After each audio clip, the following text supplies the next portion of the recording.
algunas entidades como Bank of America sí que han presentado ya los primeros resultados, primeros flashes, y la primera, en principio, va bien. Bank of America está subiendo un 1,2% en preapertura, según los datos que leo por aquí en The Wall Street Journal.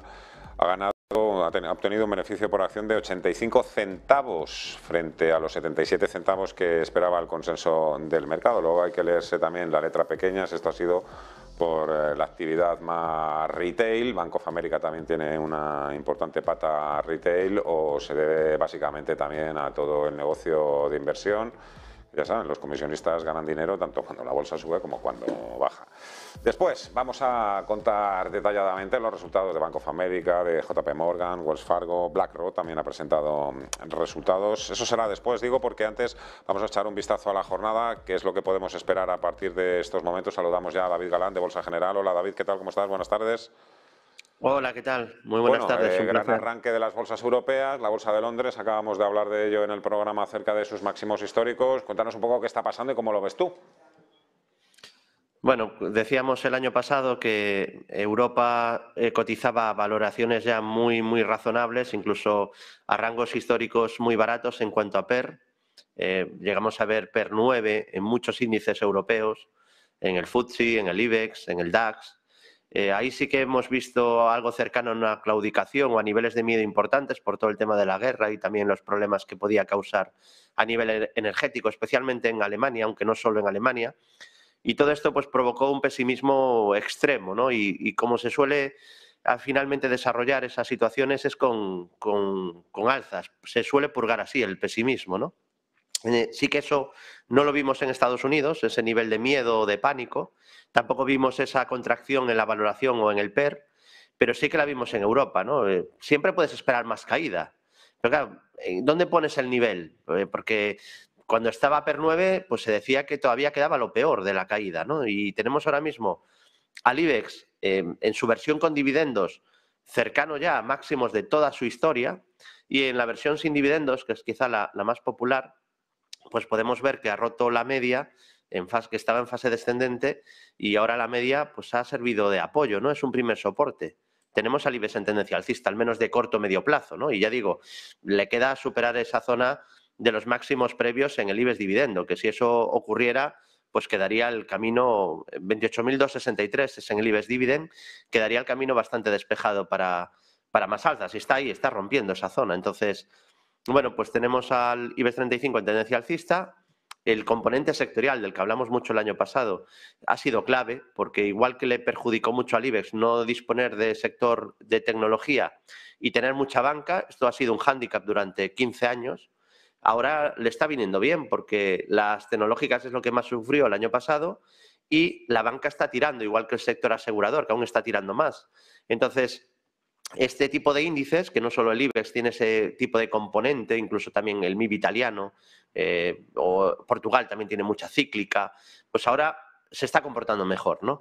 Y luego tenemos al FTSE, que decíamos que era diferente en cuanto al sectorial, pero que también le estaba beneficiando el tema de tener mucha materia prima. Y como este sector se ha comportado bien, ahora además parece que el oro está tirando un poco, pues tenemos al FTSE no atacando máximos del año pasado, ¿no? Atacando máximos de toda la historia.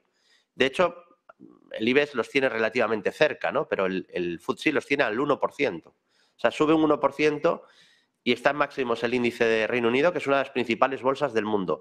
Lo digo para hacer un poco contrapeso a ese pesimismo brutal y constante que hemos estado viviendo, con constantes avisos a que viene el crack del 29, que probablemente ya dijimos que entrábamos en una fase compleja de mercado, que iba a haber zigzagueo, que ya no estábamos en esa parte de mercado de que todo sube, pero tampoco hemos llegado a estar en esa fase en la que todo baja, ¿no? Porque ha sido refugio el sector salud, utilities, consumo básico, y luego hemos tenido energía, como decía antes, por el auge de materias primas, pues tirando fuerte. Luego sí que hemos visto una caída brutal tipo 2000, 2008 en sector growth, tecnológico y chinas, que por cierto es donde está empezando a haber más recuperación, ¿no? Aquello que más sufrió, lo primero en caer, está siendo ahora lo primero en subir, ¿no? Igual que lo último en caer, algo muy habitual, esto que estoy diciendo ahora en todos los ciclos, lo último en caer han sido las acciones más grandes, ¿no? Hemos visto Apple empezar a caer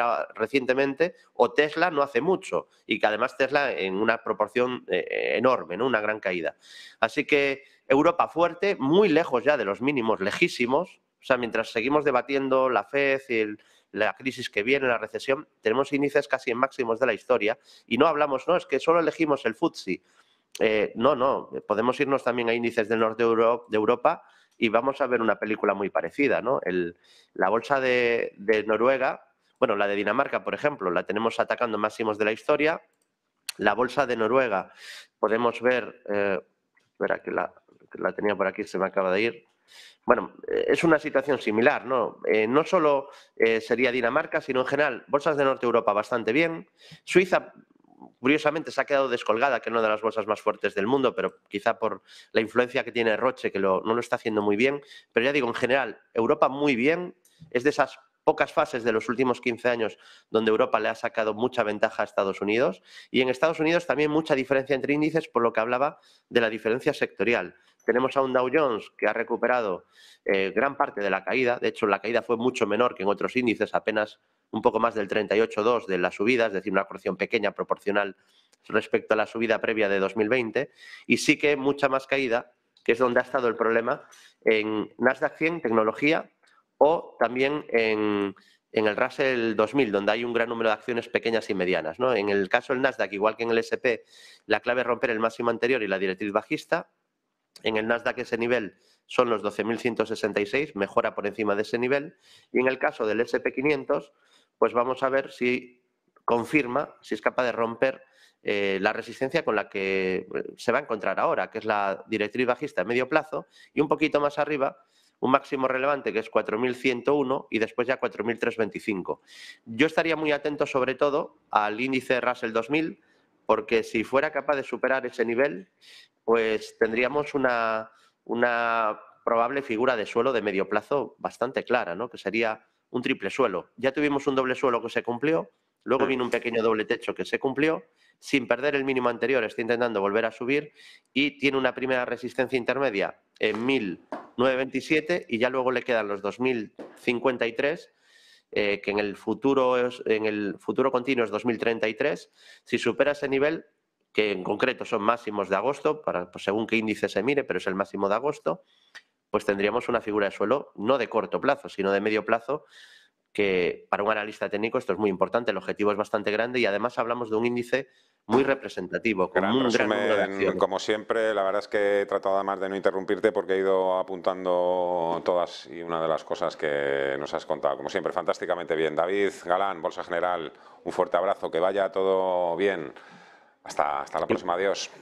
Igualmente, buen fin de semana y buenas inversiones. 12:56, esto no ha hecho más que empezar, va a ser una tarde larga con la avalancha de resultados empresariales que vienen encima, veremos por dónde sale el Nasdaq, el S&P 500 y el Dow Jones. Aquí lo contaremos en Negocios Televisión. Por mi parte nada más, que paséis buen fin de semana, que seáis libres y felices. Adiós.